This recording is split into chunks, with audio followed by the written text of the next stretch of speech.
Bismillahirrahmanirrahim. Assalamualaikum warahmatullahi wabarakatuh. Bagaimana kabarnya? Semoga tetap dalam keadaan sehat walafiat ya. Walaupun di masa pandemi ini harus tetap menjaga kesehatannya, jaga jarak, tetap menggunakan masker ketika di luar rumah dan juga tetap menjaga jarak ya jika sedang berada di kerumunan. Ya, kita sudah memasuki di semester kedua. Ya. Kemarin untuk pekan kemarin Ustadz hanya memberikan materi yaitu pembelajaran ya itu dari buku dari Kemendikbud yaitu bisa digunakan sebagai acuan pembelajaran kalian ya. Kalau misalnya kurang lengkap dalam mencatat ya, nanti panduan yang kemarin atau modul yang kemarin bisa dibuka lagi. Dan mudah-mudahan sudah di-download, bisa di-download ya. Sehingga nanti kedepannya bisa menggunakan buku tersebut ya dalam pembelajaran online ini. Ya, di bab pertama ya, kita akan mempelajari mengenai sistem organisasi kehidupan makhluk hidup. Nah, di semester kedua ini kita ada 1, 2, 3, 4, 5, 6 ya. Ada 6 KD yang harus dipenuhi ya. Jadi lumayan banyak, mudah-mudahan semuanya bisa selesai atau kalaupun tidak ya, walaupun tidak nanti ya mudah-mudahan bisa selesai ya, ada 6 KD ini. Jadi kita cepat saja ya, mudah-mudahan kalian bisa mengikuti walaupun cepat. Ya, ini kita masuk ke KD yang pertama, yaitu sistem organisasi kehidupan makhluk hidup ya. Apa sih yang akan kita pelajari ya di KD ini? Kita coba lihat ya. Ini yang akan kita pelajari ya. Jadi kita akan mempelajari mulai dari komponen ya atau struktur penyusun paling kecil dari sebuah organisme ya sampai struktur tersebut ya menjadi organisme itu sendiri ya. Jadi kita akan mempelajari itu ya. Nah, struktur yang paling terkecil itu apa ya? Kalau di sini digambarkan bahwa yang terkecil itu ada molekulnya. Tapi kita tidak akan mempelajari molekulnya. Tapi kita akan berawal dari sini. Ini yang namanya apa ini? Sel ya. Ini ditulis sebagai sel ya. Nah, inilah yang akan kita pelajari ya. Kita akan memahami apa itu pengertian dari sel ya. Kemudian menyebutkan bagian-bagian penyusun sel ya. Jadi walaupun sel ini bagian yang terkecil, ternyata sel ini juga dia mempunyai bagian-bagian atau struktur yang menyusunnya. Nah, nanti kita akan pelajari apa sih yang menyusunnya ya, bagian-bagian seperti apa saja ya. Kita akan pelajari. Kemudian setelah kita pelajari bagian-bagiannya, kemudian kita juga harus bisa membedakan ya. Ternyata antara sel hewan dan juga sel tumbuhan itu berbeda. Nah, perbedaannya apa? Kita akan pelajari ya. Kemudian berikutnya ya, kita juga masuk ke penyusun yang lebih tinggi lagi ya. Berikutnya yaitu adalah ada yang namanya jaringan ya. Jadi ini sel tadi ya, sel-sel tertentu ya berkumpul akan membentuk sebuah yang namanya jaringan ya, jaringan ya. Nah, apa sih penyusun dari sebuah jaringan ya, nanti kita akan mempelajarinya ya. Begitu pula dengan macam-macam jaringan ya yang ada pada tumbuhan maupun hewan ya. Apa sih jaringan-jaringannya ya, kita akan pelajari juga. Kemudian ya, meningkat lagi kita pelajari mengenai organ ya. Jadi dari jaringan tadi ya berkumpul, dia akan menyusun membentuk sebuah yang namanya organ ya. Nah, organ ini nanti banyak kali macamnya ya. Kita bisa lihat ya di tubuh kita, misalnya kita amati di tubuh kita banyak sekali organnya ya. Mulai dari ini ya, gambar lambung ini ya. Nanti ada usus, nanti ada paru-paru, jantung, itu organ ya. Jadi organ itu banyak ya. Nah, itu tersusun dari jaringan ya. Dia akan menyusun sebuah organ. Nah, organ ini kemudian dia akan membentuk sebuah sistem, namanya sistem organ ya. Berbagai macam organ tadi akan menyusun ya, terus akan menyusun sebuah sistem organ ya. Nah, sistemnya ya banyak, jadi ada sistem pernafasan, pencernaan, ya itu kan terdiri dari banyak organ ya, membentuk sistem tersebut ya. Nah, dari sistem itu ya, kemudian terbentuklah yang namanya organisme. Ya. Jadi apa sih organisme? Ya nanti kita bisa definisikan ya. Nah, jadi inilah yang akan kita pelajari mulai dari yang kecil ya, struktur yang paling kecil ya, hingga yang paling kompleks ya, yang paling kompleks ya, menuju organisme ya. Ya. Dan ini sering juga dikenal sebagai hierarki biologi ya, atau sistem organisasi kehidupan ya. Nah, tadi judulnya ya, itu sistem organisasi kehidupan ya. Inilah yang disebut sebagai hierarki biologi atau sistem organisasi kehidupan ya. Nah, sekarang kita akan apa aja yang kita pelajari ya, nanti dari tadi bahasan tadi ya, kita akan mengelompokkan menjadi 3 pembelajaran ya. Yang pertama adalah sel, kemudian ada jaringan, organ, dan sistem organ, dan yang terakhir adalah organisme ya. Nah, di video pembelajaran kali ini kita hanya akan mempelajari mengenai ini, sel saja ya. Yang 2 lainnya akan dibahas di pertemuan selanjutnya, di video pembelajaran berikutnya. Nah, untuk pembelajaran kali ini kita hanya fokus pada sel ya.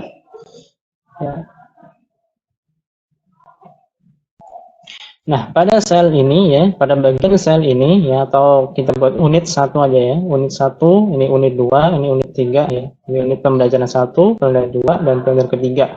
Nah, pada unit yang pertama atau sel ini ya, kita akan mempelajari bahwa sel adalah bagian terkecil dari organisme atau makhluk hidup ya. Jadi pada pembelajaran ini ya, ini akan menjelaskan tentang apa itu sel ya, kemudian arti sel dalam organisasi kehidupan itu apa, dan bagian-bagian penyusun ya sel itu ya, baik sel tumbuhan maupun sel hewan ya, itu seperti apa dan perbedaannya itu seperti apa. Kemudian di jaringan ya, nanti akan dibahas di video berikutnya. Nanti ini kita lewati dulu ya penjelasannya agar videonya tidak terlalu panjang. Ya, kita masuk ke sel. Ya, apa itu sel? Ya, ini ya.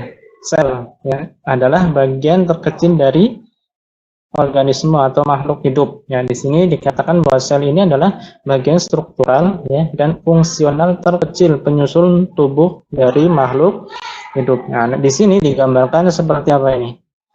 Ya, kalau kita lihat ya, ternyata sel ini ya, ini gambarnya seperti ini ya. Walaupun nanti banyak ya penggambarannya, nanti tidak selalu ya seperti ini, nanti macam-macam beda. Nah, tapi biar mudah mengingatnya ya, ini Ustadz berikan gambaran yang mudah diingat ya. Kalau kita perhatikan ini seperti apa nih? Ini seperti telur ya, telur ceplok ya. Ini putih telurnya ya. Ini tengahnya ini yang kuning telurnya. Ini mudah diingat ya. Ya, jadi secara garis besar ya, nanti bentuk sel itu seperti ini. Jadi ada ini yang putih-putih ini yang, atau ini putih yang di luarnya ini ya. Ini kan nanti disebut sebagai sitoplasma ya, dimana nanti sitoplasma ini itu nanti di situ dalamnya itu banyak sekali ya, ini banyak sekali, dan di luarnya ini nanti ada yang namanya membran, nanti ada dinding yang di luar nih yang membentuk wujud dari sel tersebut. Nah, yang kuning telur ini namanya intinya atau nukleusnya ya, nanti kita bahas secara detailnya ya. Ya, pertama ya, kita bayangkan dulu berapa sih ukuran dari sel ini ya. Kalau kita perhatikan ternyata ukurannya itu sangat kecil ya. Sangat kecil. Nah, jadi ini ya skalanya ya. Ini kalau misalnya di sini ada kasat mata yang bisa kita lihat dengan mata telanjang ya. Ini hewan-hewan yang besar ya, ada hewan, ada tumbuhan dan sebagainya ini secara kasat mata. Tapi nah, sel ini ya, dia di rentang ini dari 1 mikrometer sampai 100 ya, sangat kecil ya. Ini kalau kita bayangkan ini 1 mili, ini di bawahnya sangat jauh ya, sangat jauh ya, sangat kecil. Dan ini hanya bisa dilihat dari mikroskop cahaya ya. Ini saja perbesarannya masih kurang besar ya. Kalau misalnya kita ingin melihat struktur dari penyusun sel tersebut, kita memerlukan alat namanya mikroskop elektron ya, agar melihat apa sih yang ada di dalam sel ya. Menggunakan ini mikroskop elektron. Kalau mikroskop cahaya kita cuma bisa melihat selnya saja, tapi bagian-bagian di dalamnya ini belum kelihatan. Ya, jadi sangat kecil ya. Hanya bisa dilihat dengan mikroskop ya. Nah, walaupun mikroskop ini dia berada di tingkat yang paling rendah ya dalam hierarki organisasi kehidupan ya, tapi sel ini dia mampu menjalankan semua fungsi kehidupan ya. Jadi yang kecil tadi ya, ternyata dia adalah bagian yang sangat penting bagi sebuah kehidupan ya. Jadi jangan lihat dari ukurannya ya, tapi ternyata fungsinya itu sangat luar biasa. Kalau sel ini dia tidak berfungsi, maka kehidupan itu tidak ada ya. Ya, artinya sel ini ya mampu menjalankan fungsi layaknya makhluk hidup ya. Dia bisa melakukan metabolisme ya, mengalami pertumbuhan, perkembangan ya, maupun melakukan reproduksi ya untuk melestarikan dari sel tersebut ya. Begitu kecilnya ukuran sel ini ya, maka sel hewan maupun tumbuhan ini tidak dapat dilihat ya atau diamati secara jelas ya, hanya dengan mata telanjang. Dia harus menggunakan tadi apa, mikroskop ya. Dia harus menggunakan mikroskop ya. Nah, ini sebagai informasi ya, sel pertama ini pertama kali ditemukan oleh namanya Hooke ya, atau nama panjangnya Robert Hooke ya, ini pada tahun 1665 ya. Ya. Di mana dia mengamati menggunakan mikroskop majemuk ya. Nah, itu sebagai nanti bisa dilihat di bukunya, di materi yang kemarin tuh ada ya sejarahnya ya. Nah, kita langsung ke strukturnya saja ya. Ini struktur yang pertama ya, nanti sel ini nanti kita bagi menjadi 3 ya. Yang pertama ini adalah membran atau selaput sel ya, dan juga ada namanya dinding sel ya, dimana ini adalah struktur yang terluar dari sebuah sel ya. Nah, ini kita mempunyai gambaran sel yang berbeda dari yang gambar yang pertama, tapi secara bentuk ya, secara visual ini sebenarnya sama ya. Ya, ini ada intinya ya, nanti kita akan pelajari ini apanya apa ya, tapi secara ini sama ya. Ini ada sel hewan, yakni yang ada seperti apa ini, ekor ya, kayak ada ekornya, ini sel hewan. Kemudian ini adalah sel tumbuhan yang sebelah kanan gitu ya, ini sel tumbuhan. Nah, ini sel hewan, sel tumbuhan ya.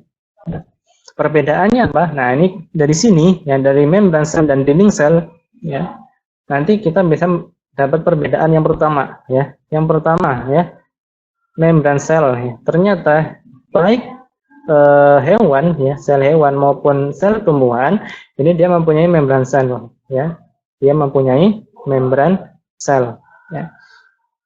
Tapi untuk dinding sel ya, untuk dinding sel ternyata yang mempunyai hanya apa ini,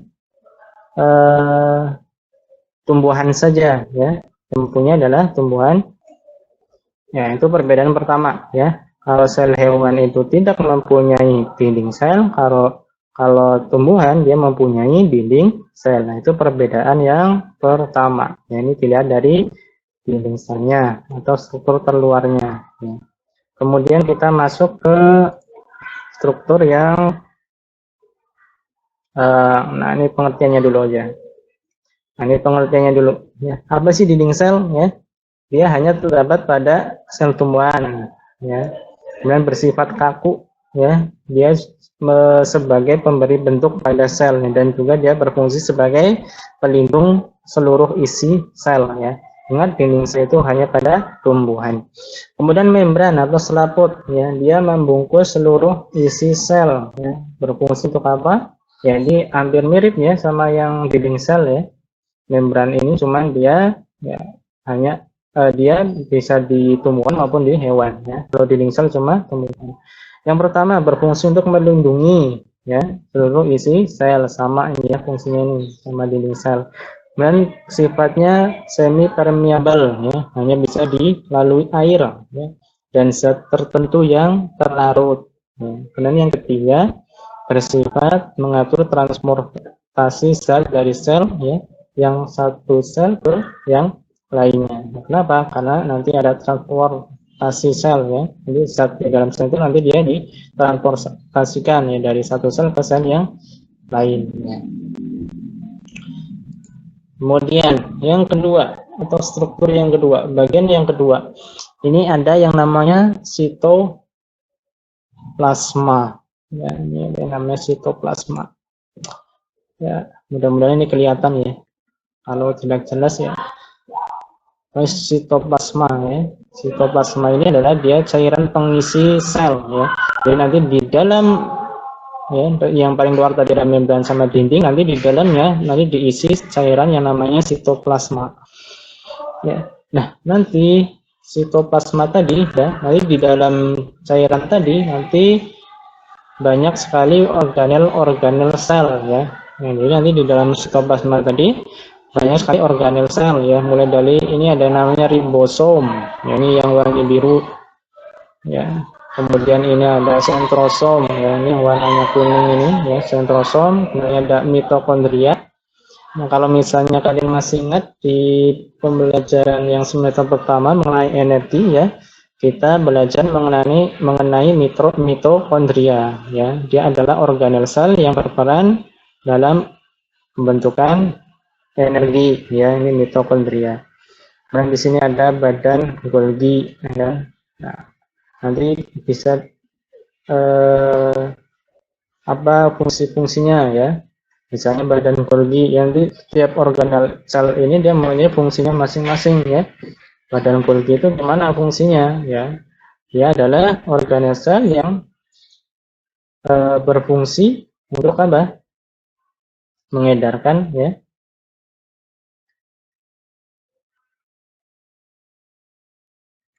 membentuk membran sel ya, dan juga membentuk lisosom ya.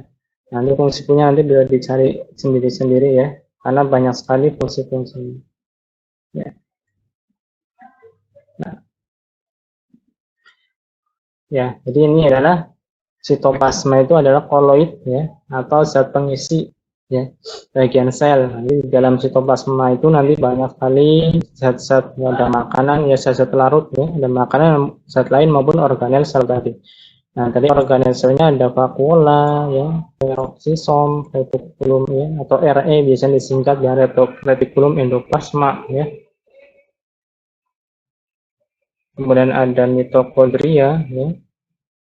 Kemudian ada mikrotubul, mikrofilamen ya. Jadi banyak sekali bagian-bagiannya ya. Ya, misalnya mikrofilamen ya, itu apa ya? Ini adalah apa fungsinya? Untuk menggerakkan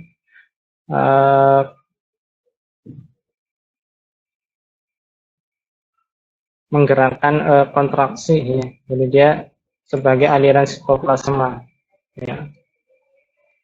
Dan juga dia untuk membuat perubahan bentuk sel ya. Ini ada ribosom ya. Ribosom ini adalah tempat untuk mensintesis protein ya. Ada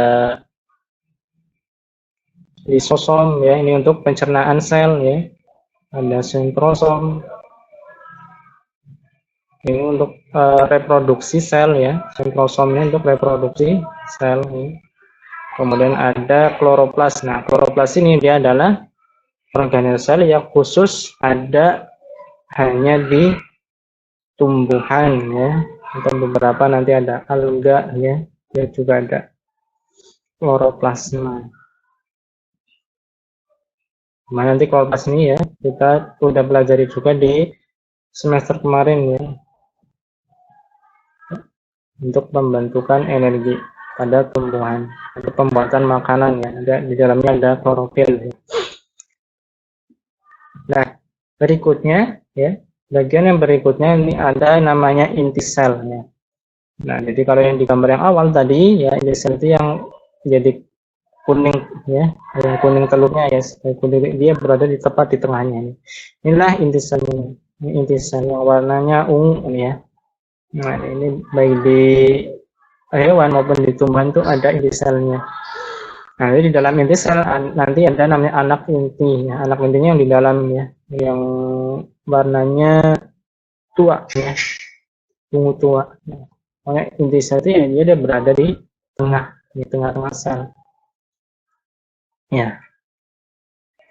Jadi di semua sel itu ada ya, kecuali di sel darah merah di sini nggak ada ya.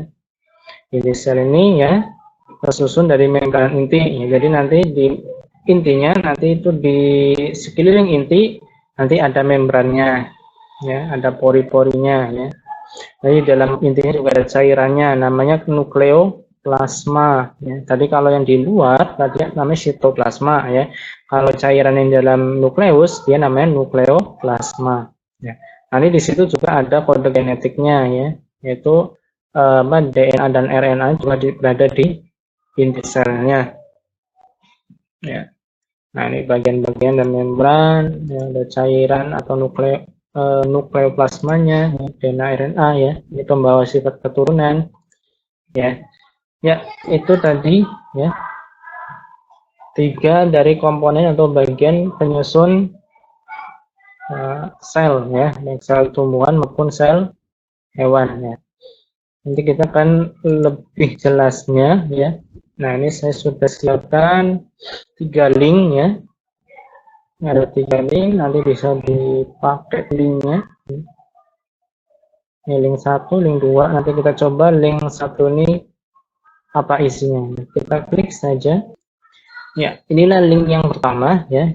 Ini animasi ya untuk struktur dari sel ya, atau struktur organel sel ya, penyusun dari sel ya. Nah, di sini kita mulai dari sel animal ya, atau sel hewan ya. Hewan tadi selnya ada apa saja sih ya. Kita coba klik yang dinding ini sel wall. Sel wall itu berarti dinding sel ya. Kira-kira ada dinding selnya nggak untuk hewan? Nggak ada ya. Nah, kalau nggak ada, kita coba kita masukkan, benar nggak hewan itu ada dinding selnya? Wah, ternyata nggak ada. Ya benar ya. Jadi sel hewan itu dia tidak ada dinding selnya. Nah, tadi salah. Yang ada apa? Untuk struktur paling luarnya hewan itu adalah ini, ada sel membran atau membran sel ya. Dimana di dalamnya ya, ini pengisinya itu namanya apa? Sitoplasma. Ya. Nah, di dalam sitoplasma tadi ya, dari cairan tadi isinya apa saja ya. Ada yang namanya vakula. Nah, vakulanya tadi kalau untuk yang animal itu besar atau kecil? Ya. Kalau kita ingat-ingat ya, kita coba yang besar. Apakah dia besar? Oh, ternyata enggak. Ternyata kalau vakula pada hewan itu dia kecil-kecil dan dia menyebar ya. Inilah pada hewan. Dia vakulanya kecil-kecil ya. Melisosom, dia ada enggak? Ada. Nah, ada vesikelnya, ada ya. Nah, ada kloroplasnya, ada enggak hewan punya kloroplas? Tentunya tidak ada ya. Kita coba aja. Nah, kan enggak ada ya. Kloroplasnya enggak ada. Kemudian ada sitoskeleton ya. Nah, ini ada ya. Ini ada mitokondrinya, tentunya ada karena dia membentuk energi ya. Karena sel dia juga butuh energi. Dan di sini ada apa ini? RNA-nya ada ya.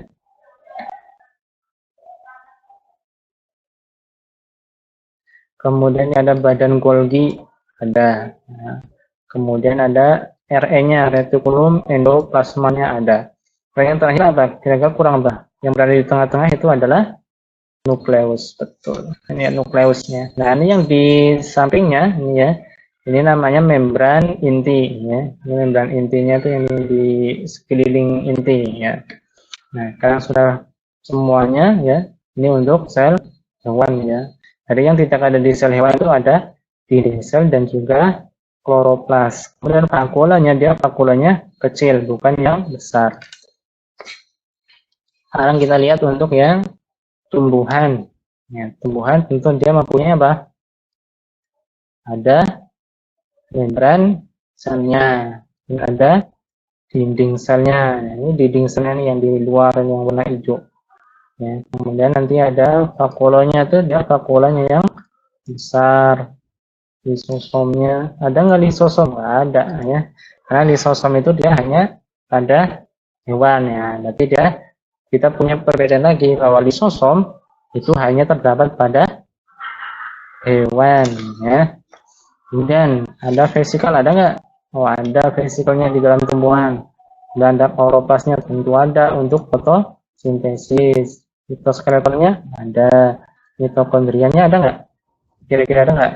Ada, karena dia untuk pembentukan energi ya.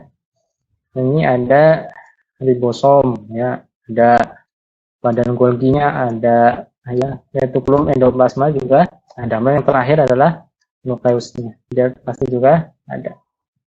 Ya, nah berarti yang tidak ada tadi apa? Yang di tumbuhan ini ya, di lisosomnya, dia khusus untuk hewan saja. Lisosom di tumbuhan tidak ada. Nah, sekarang kita lihat ya.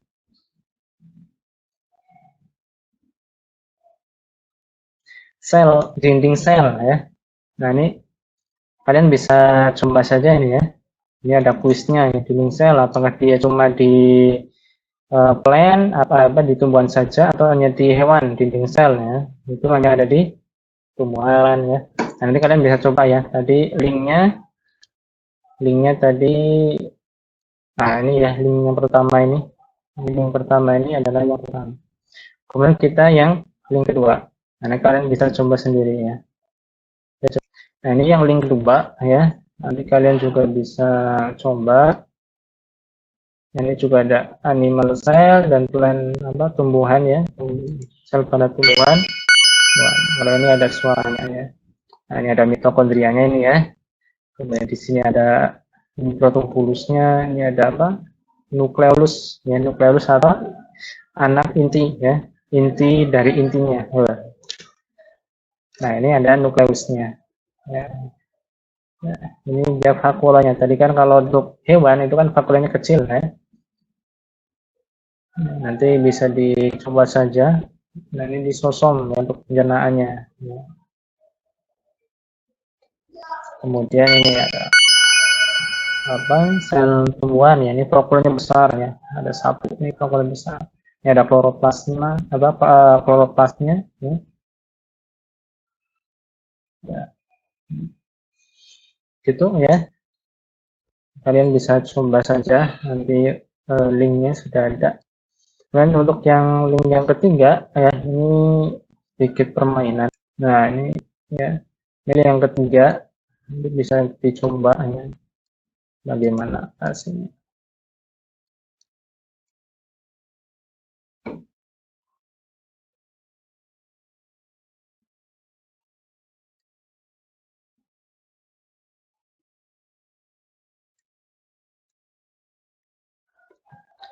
Ya, ini ya, milih yang ketiga, nanti ada permainannya di sini, ada bisa dicoba aja link yang ketiga.